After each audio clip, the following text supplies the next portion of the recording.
معاملہ پھنس کہاں سے رہا ہے؟ یہ بڑا سوال ہوتا ہے کہ مولانا صاحب جس چیز میں ہاتھ ڈالتا ہوں مشکل سمجھ نہیں آ رہا کیا ہو رہا ہے. اگر آپ کو سمجھ میں آ رہا ہے کہ معاملہ کہاں سے مشکل ہے وہاں جا کے حل کیجیے, لیکن اگر سمجھ نہ آ رہا ہو تو 4 کام کیجیے. ایک کہا انہوں نے صدقہ دو, دوسرا کہا رد مظالم دو. رد مظالم یعنی شاید ہوتا ہے کہ کسی اور کا حق تمہاری گردن پر رہ گیا تمہیں پتہ نہیں ہے کہ وہ کون ہے, تو رد مظالم دے دو. ایسا نہ ہو کہ اس کی کوئی بد دعا یا نفرین تمہارے ساتھ چل رہی ہو.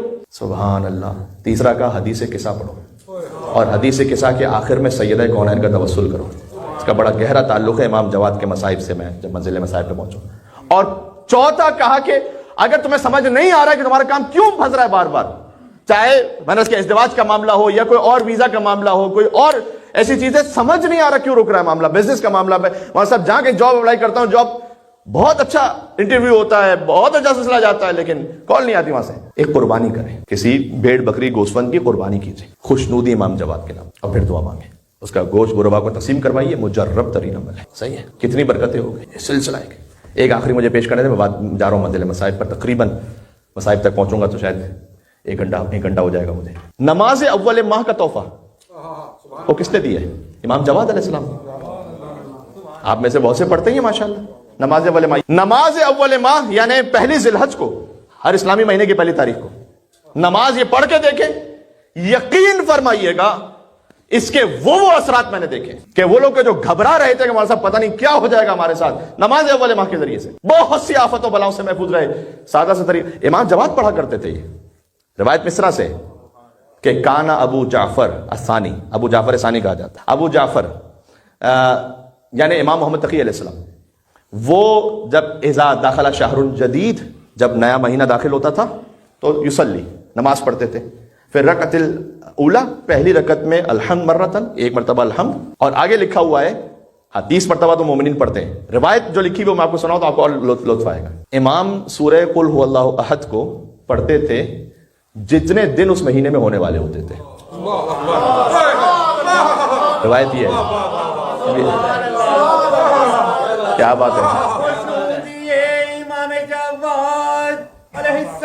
بیٹا, بیٹا یہاں بیٹھ جاؤ پاپا کے پاس بیٹھ جاؤ.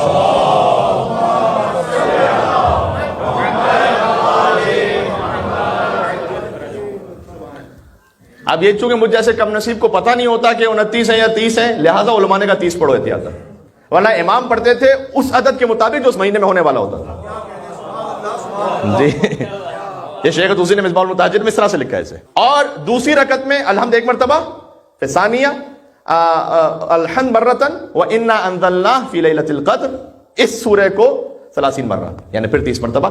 وہ بھی مثل ذالک لکھا ہوا ہے, امام اتنے ہی پڑھتے تھے جتنا کا وہ مہینہ ہونے والا ہوتا تھا, ہم 30 مرتبہ پڑھیں احتیاطاً. اس کے بعد یہ تصدق, نماز 2 رکعت ختم کریں, صدقہ دیں. یہ پہلی تاریخ کا عمل ہے. صدقہ دیں, پہلے سے کسی مستحق سے بات کر کے رکھیں تاکہ آپ کا جو صدقہ ہے اس وقت ڈیلیور ہو جائے جیسے آپ صدقہ الگ کریں, کیونکہ صدقہ اس وقت صدقہ پہنچتا ہے کہ جب آپ مستحق تک پہنچا دیں تاکہ آپ کو اس دن کا صدقہ بن جائے. بات واضح ہو رہی ہے؟ اپنی جیب سے نکال دینے سے, کہیں سائڈ پہ رکھ دینے سے ابھی وہ صدقہ بنا نہیں صحیح طریقے سے. صدقہ جو اصل اس کا پراپر فائدہ اس وقت ملے گا کہ جب مستحق کے ہاتھ میں پہنچے. مستحق کو آپ اس دن پہنچا نہیں سکیں گے شاید, تو آپ پہلے سے بات کر کے رکھیں کہ جناب آپ کا ایک حق ہوگا میرے پاس ہے, میں انشاءاللہ آپ کو جب بھی فرصت ہوگی تو پہنچا دوں گا. ٹھیک ہے. بما یتسہل, امام اتنا صدقہ دیتے تھے جو آسان ہو, بہت زیادہ اگر آپ دیکھیں کیا ہی بات ہے, لیکن جتنا آسان ہو کم از کم اتنا نکالیں. بعض لوگ اس نیت سے نکالتے ہیں کہ مثلا فرض کے $30 سے نکال دیا, روزانہ کا $1 کم از کم, یہ ایک آسان ترین ہے. 2 رکعت نماز, اس کے بعد صدقہ. اور حدیث میں آگے امام جواد علیہ السلام کے حدیث میں آگے وَمَعَ ذَلِكَ, اس نماز کے ذریعے سے یشتری سلامت کل شہر, وہ پورے مہینے کی سلامتی کو اللہ سے خرید لیتے ہیں.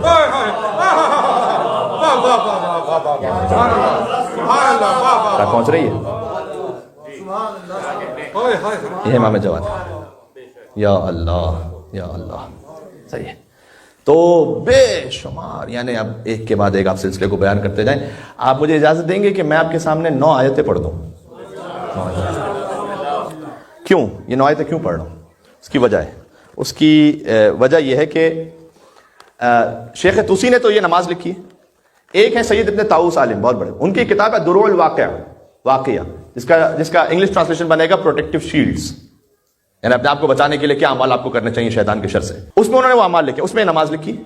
اور نماز کے بعد کہا کہ یہ 9 آیتیں بھی پڑھ لو. اب بظاہر یہ لگتا ہے کہ مجھے نہیں معلوم کہ یہ امام جواد علیہ السلام ہی کی روایت سے عمل ہے یا نہیں، اس نماز کے بعد یہ ایک الگ سے عمل ہے، لیکن بہرحال یہ ہے 9 آیتیں. میں آیت نمبر کے ساتھ پڑھ دیتا ہوں، بعد میں ریکارڈنگ ہوگی، آپ دیکھ لیجئے گا. بہت کچھ جو آپ کے ذہن میں سوال آتے ہیں وہ قرآن کی آیتوں سے مل جائے گا، ان 9 آیتوں سے، چونکہ اس میں سلامتی کی بات ہو رہی ہے، اس میں تسلی دینے کی بات ہو رہی ہے. پہلی آیت ہے سورہ ہود کی آیت نمبر 6، وما من دابۃ فی الارض الا علی اللہ رزقها. کہ انسان تو فکر نہ کر اپنے رزق کے معاملے پر، کوئی زمین میں چلنے پھرنے والا ایسا ہے ہی نہیں کہ جس کا رزق اللہ نے اپنے اوپر نہ لے لیا. کیوں پریشان ہے؟ 2 رکعت نماز پڑھو والی نماز ملما، اس کے بعد یہ وما من دابۃ فی الارض الا علی اللہ رزقها. آگے آیت ہے کہ یعلم مستقرھا ومستودعھا، وہ خدا خوب جانتا ہے کہ وہ اس رزق کو دینا کہاں پر، انسان کو سونپنا کہاں پر ہے، اس انسان کو کہاں سے وہ رزق پہنچانا ہے وہ اللہ جانتا ہے. کل فی کتاب مبین، ہر چیز جو ہے نا کھلی ہوئی کتاب میں لکھی ہوئی ہے اللہ کے پاس. اس کے بعد اگر امام علیہ السلام سے روایت ہے تو کوئی امام نے کہا دوسری آیت سورہ انعام کی، یہ ہے آیت نمبر 17، وَإِن يَمْسَسْكَ اللَّهُ بِضُرٍّ فَلَا كَاشِفَ لَهُ. کہ دیکھو اگر خدا تم تک کوئی چیز مشکل پہنچانا چاہے گا تو کوئی روک نہیں سکتا اسے. ٹھیک ہے، خدا کو کیا کوئی بڑے بڑے لشکروں کی ضرورت ہے کیا؟ ایک نظر نہ آنے والی چیز سے پوری دنیا کو روک کے رکھا ہے. کوئی لشکروں کی ضرورت. لوگ کہتے تھے ابابیل کا، میں سمجھ میں نہیں آتا کہ ابابیل نے آ کے کیسے ہاتھیوں کو مارا ہوگا. ابابیل تو نظر تو آ رہے تھے نا کم از کم. لے آئیے کووڈ نظر آ رہا ہے کسی کو؟ نہیں، ہر ایک انسان پریشان ہے. ہاں وَإِن يَمْسَسْكَ بِخَيْرٍ، اور اگر اللہ خیر پہنچانا چاہے وَهُوَ عَلَىٰ كُلِّ شَيْءٍ قَدِيرٌ، تو ہر چیز پر قادر بھی. اللہم لا مانع لما اعطیت ولا معطی لما منعت. دعا میں پروردگار کوئی اسے روک نہیں سکتا جسے تو دینا چاہے، کوئی اسے دے نہیں سکتا جسے تو روکنا چاہے. عزت ذلت اللہ کے ہاتھ میں، بندوں سے نہ مانگے.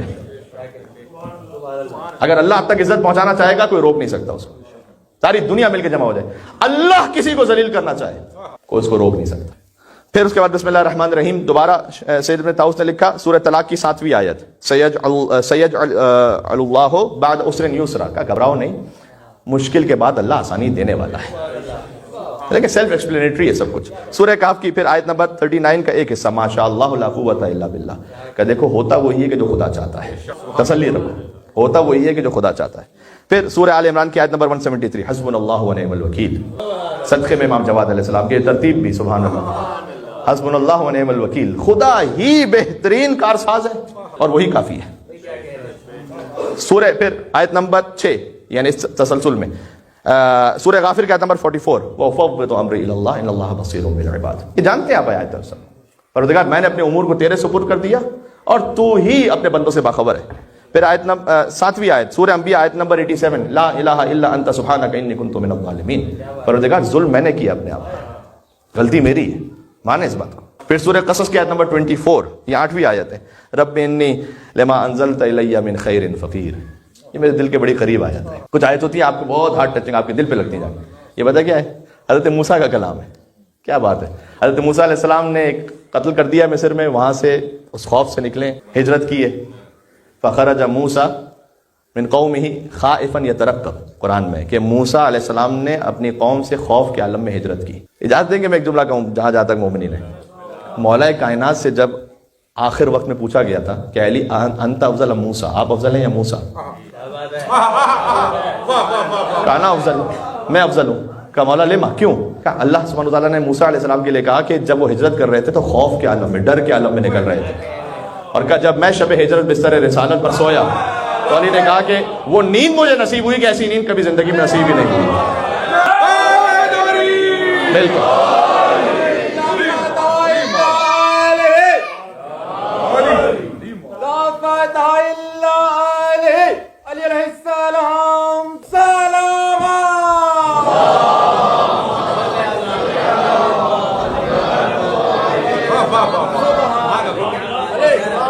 مصر سے پہنچے مدین، حضرت موسیٰ علیہ السلام پریشان، کچھ نہیں ہے، گھر تو چھوڑ دیجئے کہ پناہ گاہ کوئی ملے، کو کھانے کے لیے کچھ نہیں ہے، بیٹھے ہوئے اور یہ کہہ رہے ہیں کہ رب اے میرے پروردگار انی لما انزلت الی من خیر فقیر، تو چھوٹا سا بھی کوئی خیر میری طرف بھیج دے تو میں اس کا فقیر ہوں. کہا یہ آیت پڑھو، تم نماز اول ماہ میں آیت پڑھو، چھوٹا سا بھی کوئی خیر بھیج دینا تو میں فقیر ہوں اس وقت. اس کا خواتین کچھ لوگ پانی بھر رہے ہیں، حضرت شعیب کی بیٹیاں وہاں پر موجود ہیں، انہیں پانی بھرنے نہیں دے رہا کوئی. موسیٰ علیہ السلام جاتے ہیں کہ میں تمہاری مدد کرتا ہوں، ان کو انہوں نے کنویں سے پانی نکال کے دیا. کہا کہ آپ ہمارے گھر تک پہنچا دیں. حضرت موسیٰ علیہ السلام اتنے باغیرت، حجاب کیسا خیال. پہلے وہ آگے چل رہی تھی، حضرت شعیب کی بیٹیاں، حضرت موسیٰ علیہ السلام پیچھے چل رہے تھے. فوراً انہوں نے کہا کہ نہیں، مجھے آگے چلنے تو آپ پیچھے آ جائیے، آپ مجھے بتلاتی جائیے کہ راستہ کہاں پر ہے. حجاب کا ایسا اہتمام کیا. اس کے بعد پہنچے حضرت شعیب کی بیٹیاں پہنچی شعیب علیہ السلام کے پاس. کہا بابا انہوں نے ہماری مدد کی ہے اور یہ قوی اور امین ہے، یعنی طاقتور بھی ہیں اور امانت دار بھی ہیں، ان کی نگاہوں میں حیا ہے، امانت ہے. تو حضرت شعیب کہتے ہیں کہ پہلی دفعہ شاید ملاقات ہو رہی، اريد ان کے حق، کہ میں چاہتا ہوں کہ میں نکاح کر دوں تمہارا اپنی کسی ایک بیٹی سے. جی. اور وما اريد ان اشق عليك، میں تم پر کوئی مشقت نہیں ڈالنا چاہتا. دیکھو حضرت شعیب کہہ رہے ہیں ستجدنی انشاءاللہ من الصالحین، تم انشاءاللہ مجھے صالحین میں سے پاؤ. آگے محسن قراتی نے کیا کہا یہاں پر، انہوں نے ایک تفسیر میں بیان کیا کہ میں تم پر کوئی مشقت نہیں ڈالنا چاہتا. یعنی حضرت شعیب سسر ہیں، حضرت موسیٰ داماد ہیں، تو بھی داماد. کہ میں تم پر کوئی مشقت نہیں ڈالنا چاہتا. اس کا مطلب کیا ہے؟ یہ وائس ورثہ بھی ہو سکتا ہے. ستجدنی انشاءاللہ من الصالحین، اگر میں نے تم پہ کوئی مشقت نہیں ڈالی، میں سادگی سے نکاح چاہتا ہوں تو تم مجھے صالحین میں سے پاؤ گے. نماز کے آخری سلام میں کیا پڑھتے ہیں؟ تشہد، اشہد ان لا الہ الا اللہ وحدہ لا شریک لہ واشہد ان محمدا عبدہ ورسولہ اللہم صلی علی محمد وعلی محمد. السلام علیکم ایھا النبی ورحمۃ اللہ وبرکاتہ. السلام علینا. شکر، نماز تو سب کو یاد ہے ماشاءاللہ سے. وعلی عباد اللہ الصالحین، ہم پر سلام اور اللہ کے صالح بندوں پر سلام. میری بات سنیے گا. اس کا مطلب کہ صالحین میں کون ہیں؟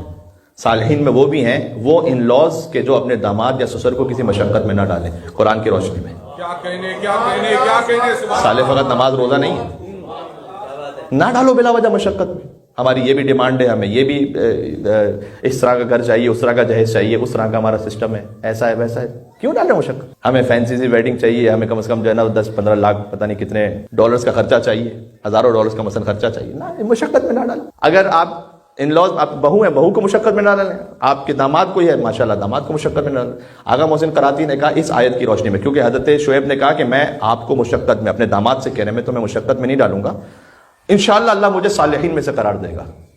جب ہم کہتے ہیں نا السلام علیکم وعلی عباد اللہ الصالحین، یعنی پروردگار ہم پر سلام ہو اور تمام ان لاز پر سلام ہو کہ جو اپنے داماد اور بہو کو مشقت میں نہیں ڈالتے ہیں. صالحین میں وہ بھی شامل ہے نا. جی سوچیں اللہ تعالیٰ نے آسان لائف رکھی ہے کہ نہیں رکھی. اب آپ نماز پڑھتے ہوئے نہ سوچنے لگے گا کہ مجھ پہ سلام ہو رہا ہے نماز میں. سبحان اللہ. مولانا نے جو تقریر کی ہے اس کا مطلب یہ ہے کہ لوگ مجھ پہ بھی سلام، پوری جماعت میں مجھ پہ سلام بھیج رہے ہیں، اس لیے کہ میں تو اپنے جی اللہ بچائے بھائی. اور کیونکہ ہر ایک اپنے اپنے گریبان میں جا کے، کسی اور کے لیے نہیں، اپنے آپ کو دیکھنے کی ضرورت ہے ہمیں. آخری آیت سورہ انبیاء کی آیت پڑھیں، آیت نمبر 89. رب لا تذرنی فردا وانت خیر الوارثین، پروردگار تو مجھے بے سہارا نہیں چھوڑنا، بغیر وارث کے نہیں چھوڑنا. یہ آپ نماز اول ماہ میں، سبحان اللہ. اس کے بعد یہ 9 آیتیں پڑھیں. میں چیلنج وغیرہ کرنا نہیں چاہیے، امام علیہ السلام کے کلام کی روشنی میں اتنی جرت آگے کہہ رہا ہوں، آپ کی زندگی نہ بدل جائے آپ میری مجلس سننا چھوڑ دیجیے گا.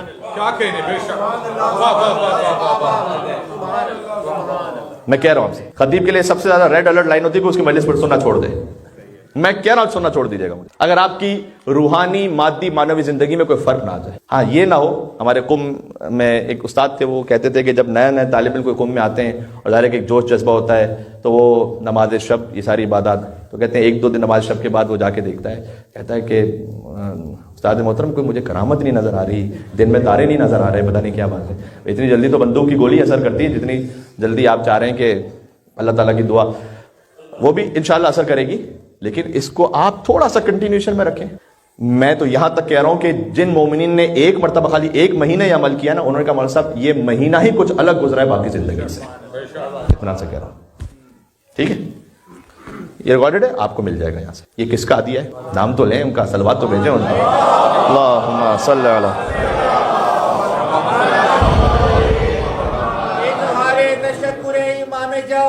سبحان اللہ.